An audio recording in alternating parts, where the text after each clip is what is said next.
Hi everyone, I hope you're well. It's a pretty grim day outside today, so even if we weren't in lockdown here in the UK, I'm not sure that I would be out and about with my camera.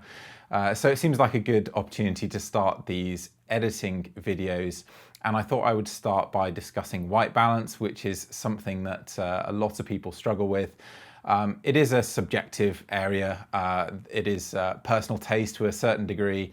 But you can really do a lot of harm to your images if you set the white balance incorrectly at the start, and unfortunately those problems only get worse when you go through your edit and start adding contrast and so on. So I'm going to discuss that editing aspect more in the second video actually, but in this first video I want to give you a magic number and an understanding of white balance and neutral points and what all that means. But having this magic number, which I'll give you in a second, is going to help you to understand what the light was actually doing when you were taking the photograph. So the camera can kind of act as this really objective viewer of the scene, whilst you can see your eyes and your memory, if you like, as the subjective interpretation of that scene. And I like for my edits to lie somewhere between the two usually, although I can choose either extreme. So we're going to discuss that a little bit. But firstly, let's get into what white balance actually is.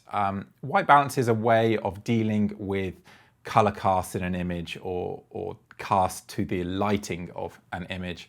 And that might be to allow them to exist. It might be to enhance them in some less common cases, or it might be to correct them. So that's what you can use white balance for, just controlling the light cast, if you like, within an image.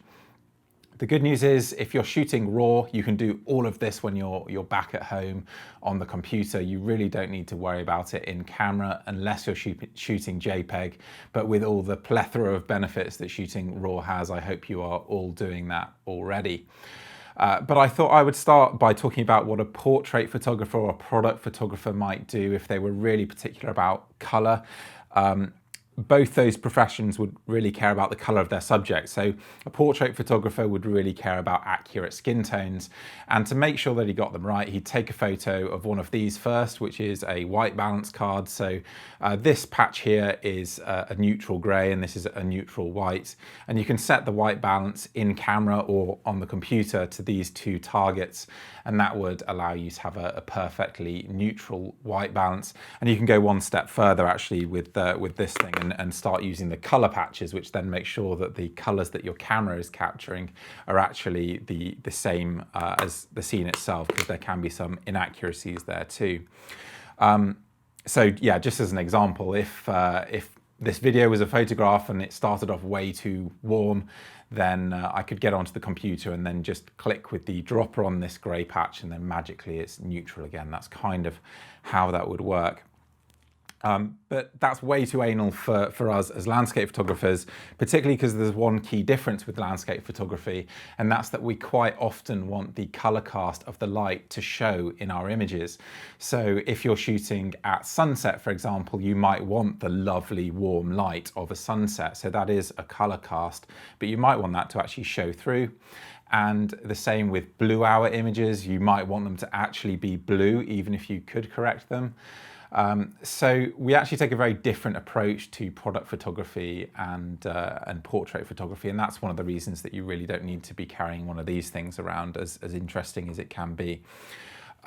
So we're actually going to start this video by talking about this really extreme indoor example, because it's going to give us a good way of understanding the effects of white balance.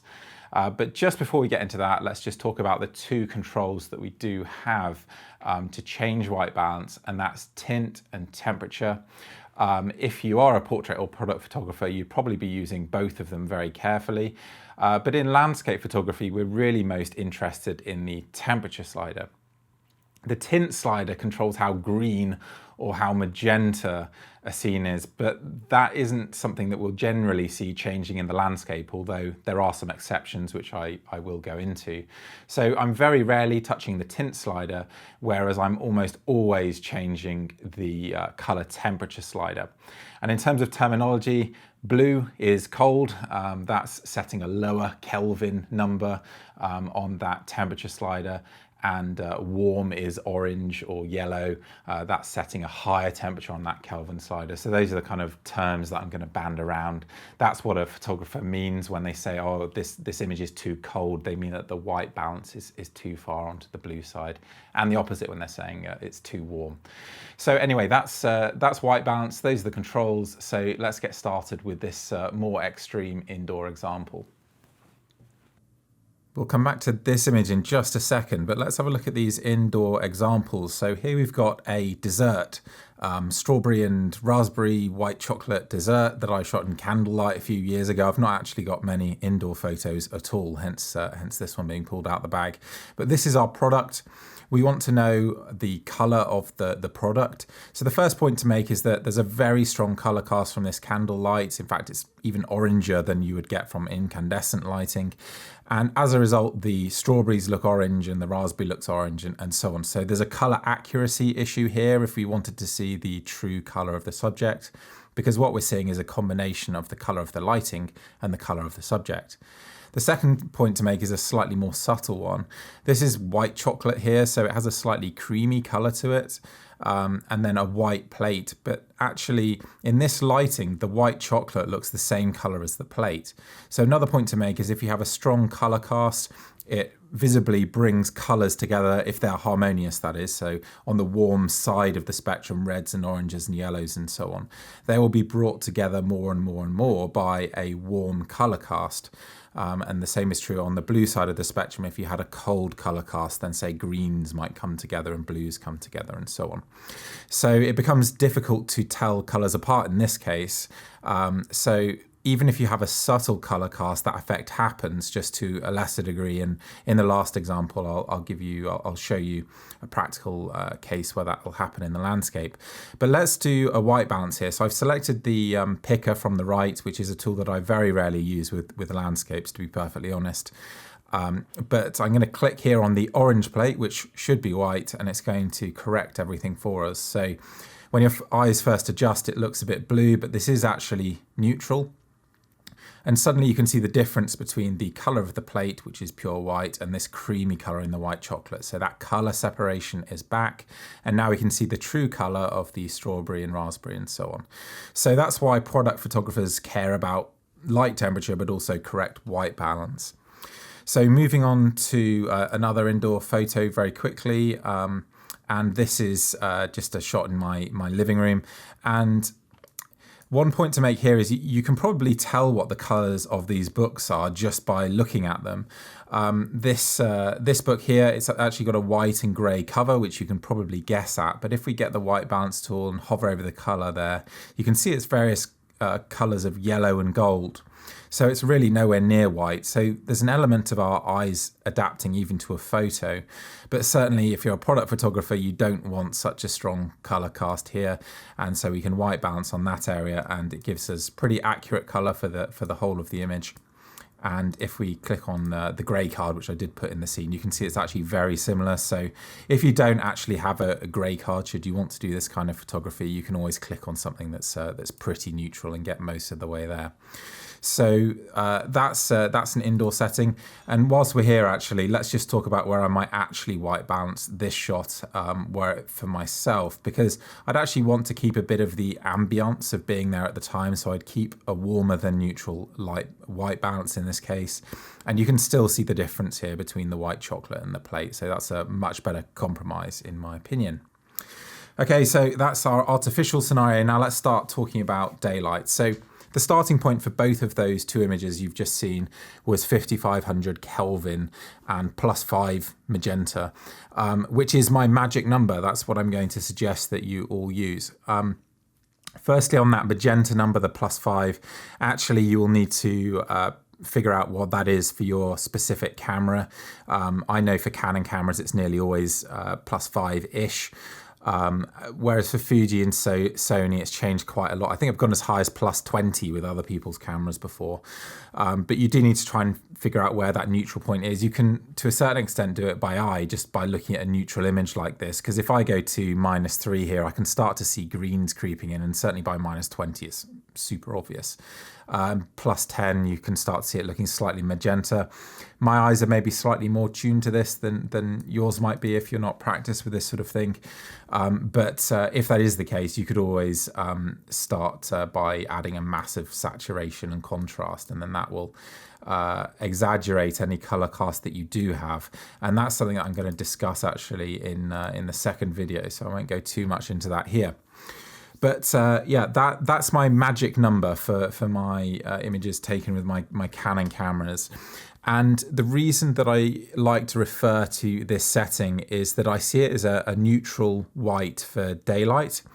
And then every other light setup is in relation to daylight. So for example, when we're shooting sunset or twilight, I know how warm in the case of sunset or blue in the case of twilight it is relative to that neutral daylight white balance. Because your eyes and your memory can play tricks on you, and it's nice to have both as a reference. So obviously your eyes will filter out some of the color cast that you see, and the camera doesn't. So being able to move between the two is very helpful. But here you can see it actually does a pretty good job of staying neutral. If we were to actually find out what neutral is, you can see it just very slightly warms the white balance up. In fact, it warms it up by 1000 Kelvin, which isn't a huge change, but it is a noticeable one. To me, this actually looks slightly too warm and less neutral, and the white balance that you might choose is up to you. But because it's snow, I'd probably keep it cold. And more or less across the board, I find that 5500 Kelvin looks natural right off the bat, and that's before we do any edits. And here, this is a shot in Greenland in the summer, so it's not just winter images. The last one was overcast. This is full sunshine, blue sky overhead, not a cloud in the sky, and 5500 Kelvin again, +5 in the magenta. And you can see just how natural this looks in terms of color. Everything looks very flat, fresh and clear.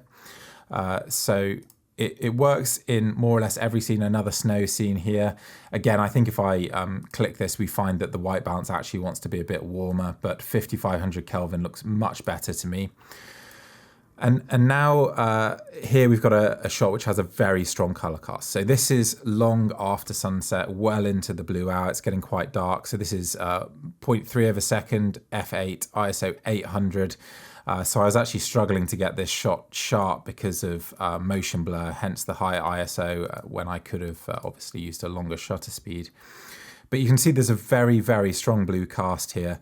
And if I start editing at all, then it starts to get wacky pretty quickly.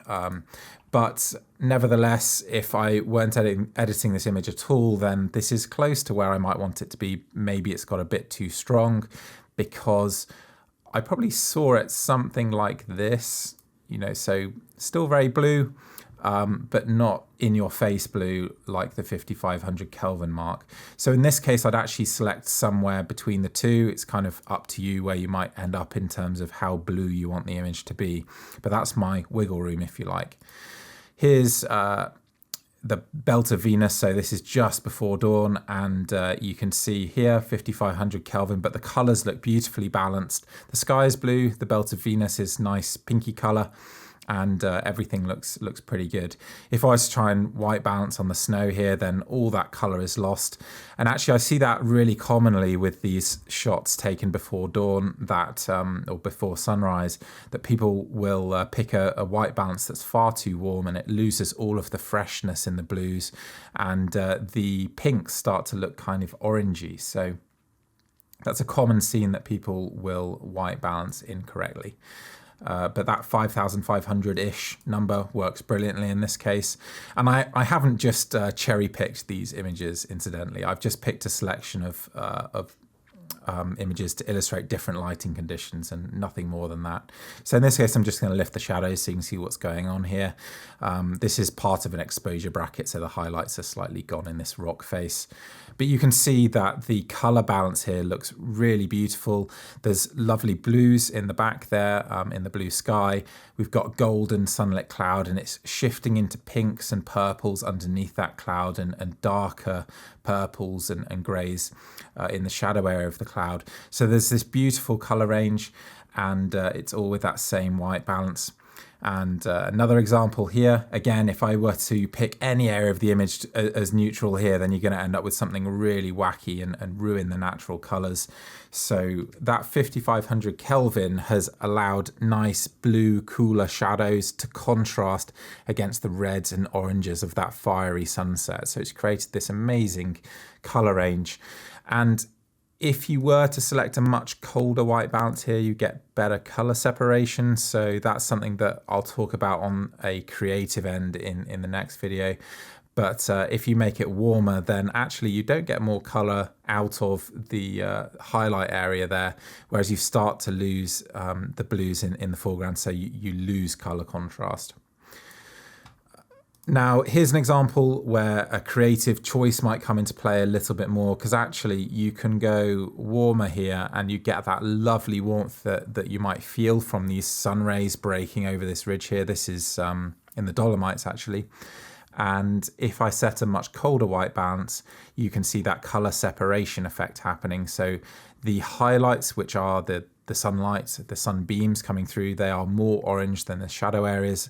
So they will stay orange for longer as you shift to a colder white balance, which is why you start to see better separation between the two.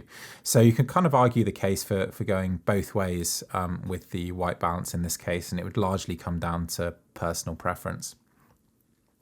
So here I've got a couple of shots from the same sunrise that kind of illustrates a similar thing. So this one's actually taken after the next one. But if I just crush the highlights and boost the shadows so we can see what's going on here, the sunrise colors that are so warm are imparting that warmth onto the foreground. So it's enhancing the natural oranges and reds of the grasses, making them more richly colorful, which is exactly what we want. If I were to take a white balance, I do have something that should be fairly neutral here, and that's this snow. So if I click on that, then you can see it adds an absolute massive green and blue, and we lose all of those lovely warm tones that made the scene so beautiful in the first place. So that's something that we definitely don't want to do in this case. This is a color cast that we absolutely want to embrace because it gives the scene an almost magical quality, and this would be my starting point for my edit.